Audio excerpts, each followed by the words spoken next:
Welcome into NBC 16 Sports Talk. This is where I and Erin will join up every single week to talk about all the crazy ththings happening in sports here in the Willamette Valley and to any Oregon-related folks on the national and international stage. You know those Oregon Ducks like to get involved in all sorts of business. Erin, how are you this morning? I'm doing pretty well. I'm so excited to be here just talking sports with you, Zach. Likewise. I finally get to be in my wheelhouse a little bit more. Busy day ahead for you today. Friday night hoops. Going to be a lot of action going on. What do we have in store tonight? Well, of course, we got a lot of big matchups on both the boys and the girls' side. So I know you wanna get into that. Yeah, Zach. Let's start with the boys' side of things. We've got a couple big key matchups going on. We're starting a couple teams tied at the top of that, right? And we're about halfway through the conference schedule right now? Yeah, about halfway through the conference schedule.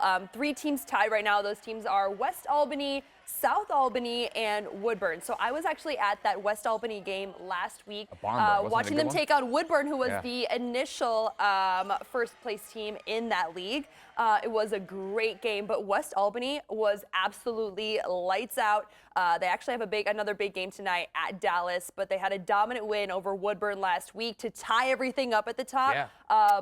Now the Bulldogs have won 5 games in a row, and they have a sophomore in Gray Neiman. Sophomore shoots the crap out of the ball, Zach. It is absolutely so fun to watch him. I'm so excited for this team, and tonight maybe we'll mix up the pot a little bit. How much longer do we have before we start getting to playoff time and all this? Yeah, so we're about halfway through conference season, so we got a couple more big conference matchups. I would say probably about 3 or 4 weeks, and then we'll get into that playoff run, which a lot of these teams, they're doing really, really well in conference season, but doesn't matter unless you make it count in the playoffs. Yeah, that's right. Win all you want in the regular season. Us Oregon sports fans know a little bit about that this year, not to bring up any painful football memories from New Year's Day. Other action from here locally, Thurston in action tonight in the Midwestern League. They're 5-0, undefeated in conference play thus far. Yes. And they got a dual sport athlete, I believe. Yes, Noah Blair, who is the Colts quarterback, also had a great game coming off an 18-point performance, as well as Nate Sifler, who also had 16 points. So what I love so much about this Thurston team is that they play together really, really well. They're just dominating at the top of this league. So I'm really excited to see what they can do tonight against Ashland. On the road? No, at home. At home against Ashland. I'll actually be at that game. Fantastic. Hey, there we go. They'll show out for you, I'm sure. These dual sport athletes, some of them get it all. And then some end up talking about sports on television instead. There you go. Well, let's slide on over to the girls' side of things. A couple teams in action tonight that have been pretty darn successful. I've been keeping an eye on Willamette this year around. The Willamette girls team in 6A, sorry. Yes. They were in 5A, now they're in 6A. They're taking on a lot of big opponents. And still pretty darn impressive so far. Yeah, 100%. So Willamette right now, they're 5-0, ranked first in that Southwest Conference. They had a really, really big win over a Medford team that they saw last year in the semifinals. So it was a good rematch for them. They played at the Wolverine Den, so that really helped them out a lot. Imagine that's a confidence boost to go in, take on a team you met in the playoffs last year, kind of prove yourself in the middle of the season. Exactly, and this is the time to do that. This is the time to really gain your confidence kind of heading into the playoffs. This is where right now you build it, is during conference play, because you never know, you might see another conference opponent later on in the playoffs. But I think some hope for it, right? You get to get familiar with those opponents, and you really want to take it to them when you get the chance. Yeah, and the Lady Cavers right now are also 4-1. They're ranked third in the Southwest Conference. So GP did go on the road last week and win at Sheldon, so they're also feeling pretty confident too. Got a bunch of really competitive matchups. Yeah. You guys have the Friday night show going on tonight. Remind me the name of that, Friday night. Friday night basketball. Well, hey, you can keep it simple. It's the best night for basketball. Hey, so absolutely people need to be tuning in tonight to Friday night basketball because, man, some really competitive matchups going on across the sphere here. Yeah, we have a big matchup also 5A and against Springfield and Crater. Now, Crater, they're both 5-0 in the Midwestern League. Crater has been just untouchable, though, this season, Zach. They've won their last 5 games by more than 50 points. That is absolutely dominant. If I look it up, I think that's good. Dominant. Yeah. Their only loss so far on the season is to a team that they played from California, and they also have home court advantage in this one. My goodness. So what are we thinking? Over under 50-point win in this spread? Yeah, you know what? But Springfield does have Darissa, Romero, Assam, and Sailor Hall. They have 2 really, really good players that can can keep them in this game. But, you know, even if Springfield doesn't pull out a win, I think just being able to hang in there with a dominant team in Crater on the road keep it in single digits. says a keep lot it in the about teens. your potential, especially, you know, getting into that second half of conference play, heading into the playoffs. So Springfield really feeling their hope to be the team on giving another team upset alert this week around. 100%. Well, let's step up a little bit into the college rankings. We've got busy schedule. Games on last night on Thursday night that were big for both Oregon's state programs and Oregon, and then continuing into the weekend with some big games as well. Let's start up in Corvallis. A double header coming to Gill Coliseum this Saturday, is that right? Yes. So exciting time. What games do we have? We got the women's against St. Mary's coming off of a game against Pepperdine. How have the women been doing so far this year? I haven't picked up tabs. Yeah, so they had a couple tough losses within like 1 or 2 points on the road. So hoping that they can come back to Gill Coliseum. Settle in. The Beaver Nation always packs Gill Coliseum, and it really makes it a fun atmosphere, and especially for a doubleheader. Both teams taking on St. Mary's. Women start at 2. Men start at 7.